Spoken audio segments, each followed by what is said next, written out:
I was standing in the kitchen, perhaps making the last cup of tea of my life in that home, when he called me. There was no softness in his voice, no warmth, no love, no respect for years of sacrifice, only a cold, heartless decision. He said in a flat tone, "Mom, you need to leave this house now."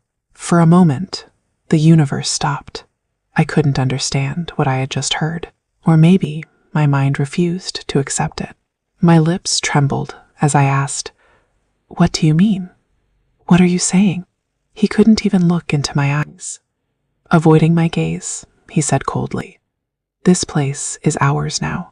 We want to start our new life, our way, on our own terms. You don't fit here anymore." And that one word, ours, shattered me from within. In that single word, I was removed from his future. I am 56 years old, and at this stage of my life, when I should have been surrounded by the warmth of my family, I was thrown out of the house I built with my own hands. This is a small, quiet town somewhere in America, a town where I spent my youth, my strength, and my entire life. I'm talking about the house whose walls I raised by burning the marrow of my own bones. It has been a full month now, but I haven't stepped across its threshold. I have been exiled from my own paradise. Today, I live under someone else's roof, surviving on someone else's mercy. Like a guest. No, if I'm honest, like a burden that no one quite knows what to do with. But believe me, the hardest part is not that I no longer have a roof over my head. The real pain is that every single night, when I close my eyes, I still hear the sound of that heavy door slamming shut, the door my own son closed while looking me straight in the eyes. That sound still echoes in my ears like a hammer striking steel. You're probably wondering right now, how can a son do this to his own mother? How could he not feel even an ounce of pity? Believe me, I asked myself the same question 1,000 times.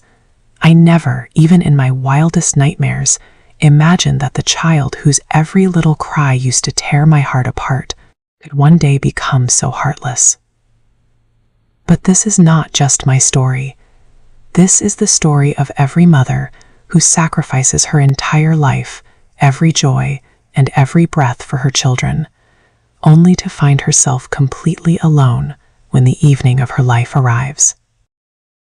And today, I want to tell you about the day when my own house, the fruit of my lifelong labor, stopped being my heaven. Instead, it became the greatest torment of my life. People ask me how things reached this point. How did that same boy who once found peace in my lap turned into someone so stone-hearted?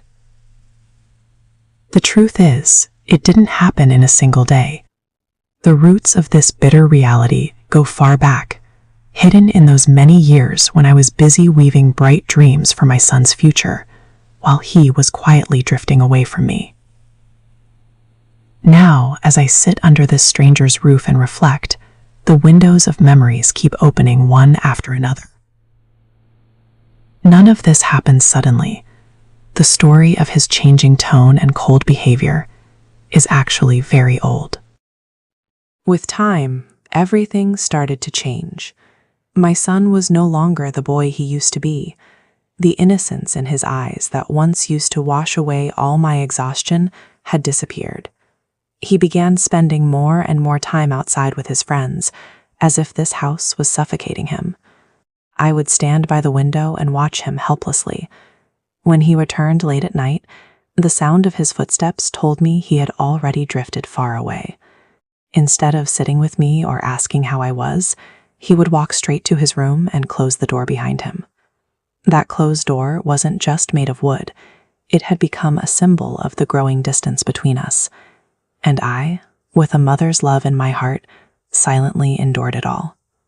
But the truth is, I didn't build this house in a single day. After my husband passed away, life had become a burden so heavy it felt impossible to carry. In this small American town, where the walls of loneliness stood tall, I had to work 2 jobs just to keep us going. At the crack of dawn, I worked at a little diner, where bitter words from strangers and the constant clatter of plates became my destiny. And when the town was asleep, I took up cleaning jobs, scrubbing someone's house or doing odd tasks in empty offices. There were many nights when my hands would go numb from exhaustion, and my back would ache with unbearable pain. But my heart refused to give up. I killed myself with work, saving every single dollar, working every overtime shift, and cutting every possible expense, so that my son would never have to face the hardships I had endured. With that blood and sweat, I slowly managed to buy a small house. It wasn't a mansion, but for me, it was my entire universe, the proof of my victory. Every brick in that house carried my labor, the sleepless nights, the bone-crushing fatigue, and the countless sacrifices that only a mother can make. Time moved on at its own pace. My son grew older, and then came the phase when his friends began to influence him like poison. He started staying out even more, and inside that big house, I grew lonelier and lonelier. In that silence and solitude, one thought began to take root in my mind. I told myself it was just his age. Maybe if he had some responsibility in life, he would change. Maybe if he got married, he would distance himself from those wrong friends and aimless company. He would spend time at home, become responsible, and everything would go back to the way it used to be. But in a dark corner of my heart, a fear was also hiding, that after marriage he might change even more, that I might lose him forever. Still, I made a big decision. I started talking to him about marriage. At first, he stayed quiet, as if hiding something. Then he mentioned a girl himself. He lowered his eyes and said, "Mom, there's a girl I like." In that moment, I felt a strange kind of happiness and a deep pain in my chest. Happiness that he had finally shared something with me, and pain because I knew his priorities were about to change. Anyway, the talks moved forward, the proposal was discussed, and eventually the marriage was fixed. The wedding day arrived. The whole town was decorated. Guests had come from far and wide, and grand celebrations were in full swing. There were lights everywhere, loud laughter, and the sound of joy. Everything looked perfect. But inside my heart, there was a strange silence, like the quiet before a storm.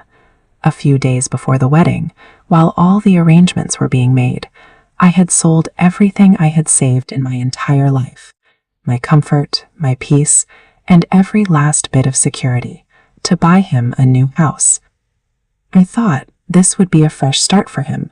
He would begin his new life under his own roof, and maybe I would finally find a moment of peace, knowing I had fulfilled my duty as a mother. So I gave him that house as a gift. Right after the wedding, everything seemed normal at first. The house had a new energy. There was laughter again, and for a while I felt as if all my years of prayers had finally been answered. I comforted myself with the thought that he was happy in his new life, and that this was the peace I had burned my youth for. But slowly, things began to change. Not the silence of peace, but the kind that warns of a coming storm. He no longer lived in the house the way he used to. His priorities, his conversations, and the center of his thoughts had all changed. He began spending most of his time with his wife in the new house that I had bought for him with a lifetime of my earnings. I never objected. I never opened my mouth in complaint, because I told myself, this is exactly what every mother wants, to see her son settled, even if the price of his happiness is her own loneliness. But soon, the distance was no longer just about time. It became a distance of hearts. The walls we had built together now stood between us like a deep, unbridgeable gulf. Whenever he came to the house, his words no longer carried the warmth or closeness they once had. The son who used to tremble at the slightest discomfort of mine now seemed irritated by my very presence. If I asked him something, brought up an old memory, or mentioned his childhood, his replies were short and cold. "Yes, Mom. Okay. We'll talk later." Behind those few words stood a wall so high it felt as if I had become a stranger, as if I no longer had any place in his life. Then one day, his wife also started becoming more involved in our lives. At first, everything seemed fine. She would smile when she met me and show respect. But slowly, the decisions in the house began to shift. From the way things were arranged to the kitchen budget, a new voice had entered every matter. It was no longer just my son's world. Now there were two people who had their own little universe, and I was left standing at the door like a lonely outsider. I spent many sleepless nights convincing myself that this was normal. It was a new marriage, a new relationship. She needed time to find her place, and maybe I should step back a little. But then came the moment when, over a simple cup of tea, they first mentioned the property papers and the house documents. It sounded like an ordinary question. The tone was soft, but behind it I sensed a deep danger. Those words hit my ears like hammer blows. Shocked, I looked into his eyes and asked, "Why the papers? Why do you suddenly need them?" He didn't give a clear answer. His eyes dropped, and he stayed silent. His wife tried to change the subject, but that silence said far more than words ever could. In that heavy silence, for the first time in my life, I felt a terrifying realization. Something very wrong was about to happen, something far more bitter than I had ever imagined. Yet even then, I refused to believe it. My heart, my mother's love, was not ready to accept that my son, the one I had fought the whole world for, could ever turn against me or betray me. I had no idea that was only a glimpse, just the beginning. The real storm was still yet to come. After that day, the atmosphere in the house began to change. The same house that had once been my peace, my safe haven, now turned into a silent battlefield. The pictures still hung on the walls, but the faces behind them had changed. First, the conversations changed. The warmth and softness drained out of them. Then the behavior changed, and eventually their eyes carried a strangeness that made me feel like a visitor in my own home. I started weighing every word before I spoke, carefully measuring each sentence so I wouldn't ignite the hidden fire that was already smoldering in our living room. I began shrinking myself, making myself smaller, so they could feel comfortable. Then one day, he came to me. There was no hesitation in his steps like there used to be whenever he had done something wrong. He started speaking directly. He said he needed to see some papers, the original documents of the house and the land. My heart almost stopped, as if someone had snatched the breath from my lungs. A cold wave ran through my entire body. In a trembling voice, I asked, "Why all this? Why do you suddenly need them?" Without looking me in the eyes, staring at the wall, he replied in a flat tone, "It's just some important matter, some legal work. Don't worry about it." But in his voice, there was no longer the son who once used to lay his head in my lap and cry over the smallest hurt. His tone carried a hardness that only comes from those who are driven by self-interest. For the first time, I felt with painful clarity that this was not just about papers. It was something else, something that was building an impenetrable wall between us, a wall I no longer had the power to tear down. I realized that the son I had raised was now moving to someone else's signals. I didn't refuse outright because I was scared, but I didn't say yes either. I wanted time. I wanted to know the truth. And in that very moment, the house no longer held its usual silence. That night, there was no screaming, no big fight, and no sound of breaking dishes. But everything was breaking, deep inside. Trust was shattering. The dignity of motherhood was crumbling, and the dreams I had buried in the foundations of this house were falling apart. Then came the words that shook my entire world and changed everything forever. In a cold, indifferent voice, he said, "Mom, this house is mine now, too. I have an equal right to it." In that single sentence, for the first time, I saw my own son raising an axe against the very roots that had given him life. I saw him standing against me like a stranger, like an enemy. And on that day, I truly understood that the war had begun, a war in which my enemy was my own blood. But I had no idea this war would be so merciless that it would eventually throw me out of the very home I had built by trading every single breath of my life. My identity as a mother had now turned into a trial. That day, there was no silence in the house. That day, there was a strange heaviness and tension hanging in the air, as if a massive storm was about to break beneath still waters. The walls I had lovingly decorated with my own hands, the roof under whose shadow I had raised my son, that same house now felt completely alien to me. Every corner seemed to stare at me accusingly, as if I no longer had any right to be there. I was standing in the kitchen, perhaps making the last cup of tea of my life in that house, when he called me.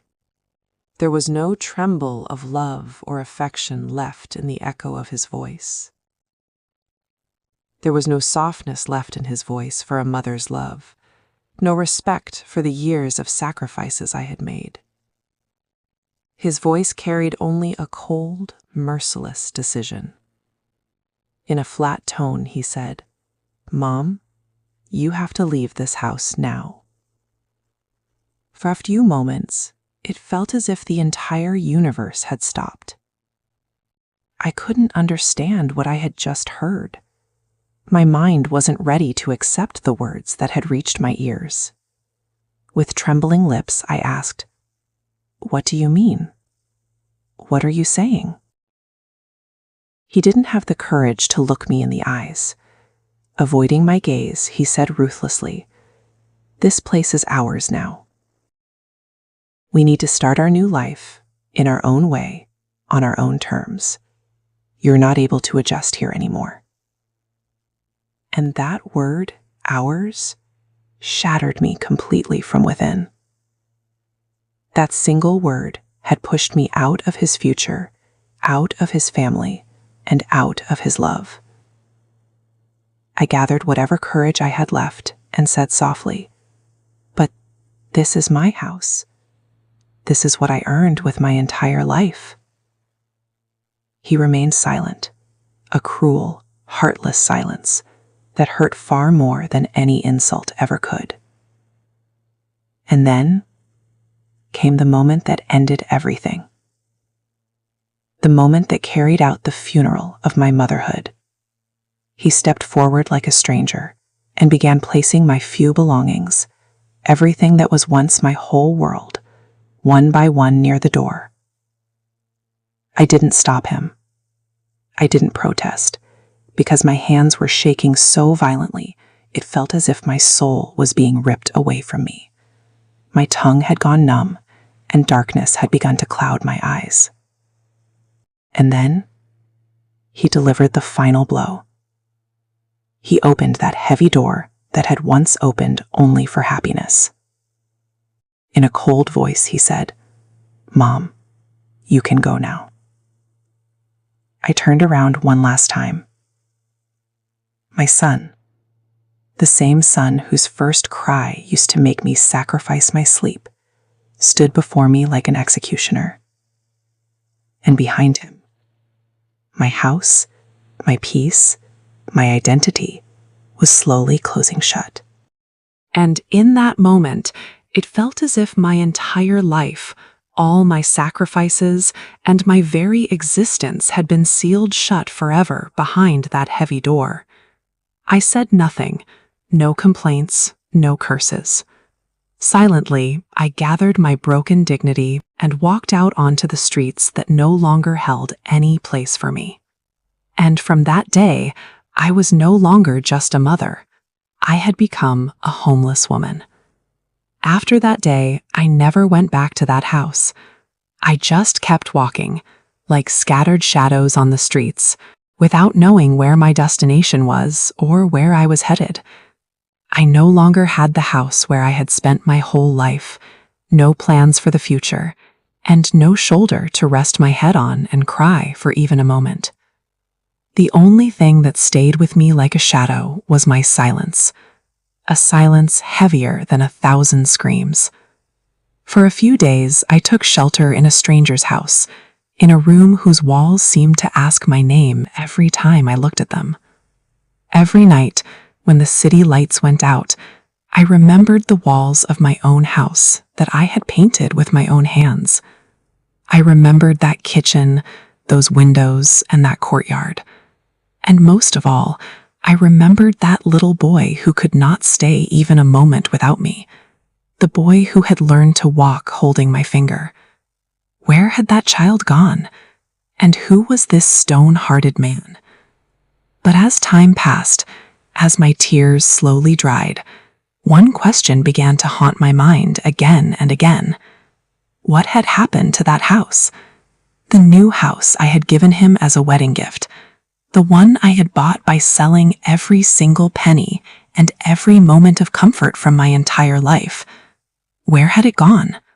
Why wasn't he living in it? I thought maybe it was still there where I had left it. Maybe it was lying empty. But one day, I gathered my shattered courage and began searching for the truth. And then, the reality that came before me broke me from the inside in a way that perhaps no pieces could ever be put back together. That house, which I had bought for my son's future, for his happiness, that house no longer existed. Or rather, its ownership had changed. It had been sold. My own son had sold the house I had given him, the fruit of my life's labor, to someone else for a few pieces of money. And the most painful part wasn't that the house had been sold. The real pain was that he had sold my entire life's hard work, a mother's sacred gift, in a single moment, just for money. He couldn't see the years of exhaustion I had poured into that house. And then, the whole game became clear to me. It wasn't just about that one house. He had sold the new house I gave him to get a large sum of money. And then with cleverness, he had also taken over my old house, the one where we had lived for years. The same house where my entire life had passed, where every brick stood witness to my struggles. And now in that very house, he and his wife were living comfortably. By throwing me out, he had cleared the path for himself. And me? I was left outside, standing across the street like a stranger, an abandoned woman staring at the very dreams she built with her own blood and bone. That was the moment the illusion shattered. I didn't just give him a house. I handed him my life, my identity, my past, and every single one of my tomorrows. And he treated it all like a piece of scrap paper, used it, crumpled it, and tossed it away. I didn't feel anger that day. I didn't even cry. All I felt was a terrifying silence, a void so hollow that nothing in this world could ever fill it again. But is the truth ever that simple? Did my son really find peace after trading his mother for a patch of land and a few coins? Now, As I sit under this unfamiliar roof, the questions won't stop echoing.